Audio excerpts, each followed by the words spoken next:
Picture London, 1720. The air is thick with fog and something else. The buzz of opportunity. Coffeehouses are packed, not just with people sipping the latest brew, but with men hunched over newspapers, whispering tips that could make or break a fortune. In this world of frantic speculation, an idea emerged that sounded like a miracle. It was a company that promised to solve Britain's massive national debt, and in return unlock unimaginable riches from trade with South America. This was the promise of the South Sea Company, and it kicked off one of the most spectacular financial manias in history. Britain had just won a series of long, expensive wars. It was a global power, but it was also drowning in debt. The government was desperate for a solution. At the same time, a new culture of investing was taking hold. People were eager to put their money into something, anything, that promised a quick return. The South Sea Company seemed like the perfect answer. Chartered in 1711, it was given exclusive rights to trade with Spanish America. The catch? Spain still controlled most of the region, and ongoing conflicts made any real trade almost impossible. But the company's real genius wasn't in shipping goods. It was in financial engineering. They proposed a deal. The public could swap their government bonds, those IOUs from the war, for shares in the South Sea Company. For the government, it was a way to get debt off its books. For investors, it was a golden ticket, a chance to get in on the ground floor of a venture backed by the state and fueled by the promise of exotic treasures. From the very beginning, the South Sea Company was more of a marketing machine than a trading enterprise. Its actual voyages were few and far between, bringing back little profit. But that didn't matter. The company's directors, a well-connected group of insiders, flooded the coffee houses with slick pamphlets and glowing testimonials. They handed out shares on easy terms to powerful politicians and aristocrats, creating the illusion of official, bulletproof backing. With Parliament passing laws in the company's favor, the public saw a can't-miss opportunity. It felt safe, almost patriotic, to invest. And invest they did. The stock price, which started around £100, began to climb. Then it soared. The company kept issuing new shares, and each sale drove the price even higher. It became a self-fulfilling prophecy. People bought shares simply because the price was going up, which made the price go up even more, attracting yet more buyers. The frenzy swept through all levels of society. Servants pooled their wages, shopkeepers mortgaged their businesses, and nobles borrowed against their ancient estates. Everyone was terrified of missing out.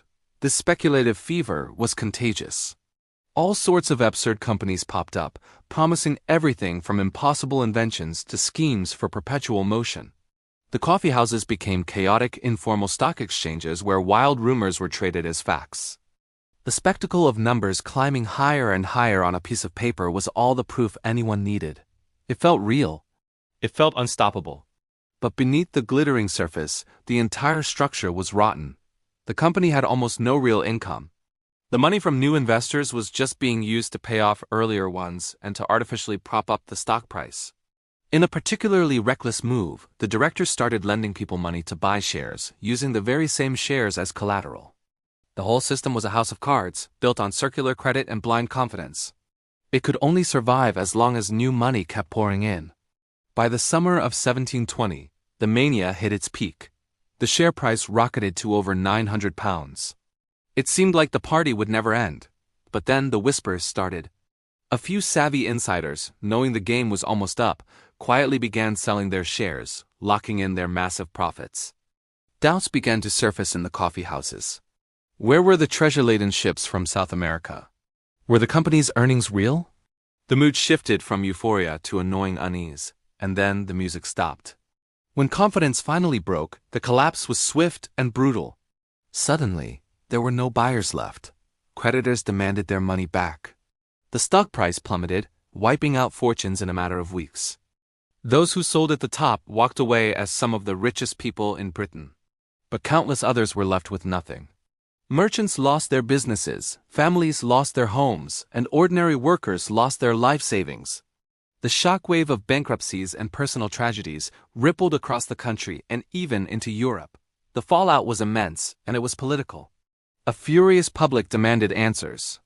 Parliamentary investigations uncovered a cesspool of corruption.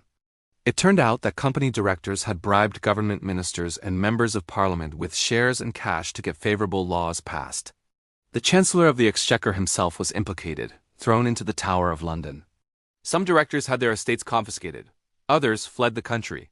The public was enraged by the injustice of it all. The elites had cashed out, leaving everyone else to pay the price. In response, Parliament passed the Bubble Act, a law designed to prevent such wild speculative schemes from ever happening again. But the damage was done. For a generation, public trust in the financial markets was shattered. The very word bubble entered our language as a warning against irrational hype and a reminder of how quickly paper fortunes can vanish into thin air. The story of the South Sea bubble is more than just a historical curiosity. It's a masterclass in the recurring patterns of financial crises. It shows what happens when political power and private greed get tangled up. It proves that markets are driven as much by human psychology, by fear, greed, and herd mentality as they are by cold, hard facts. We've seen its echoes time and time again.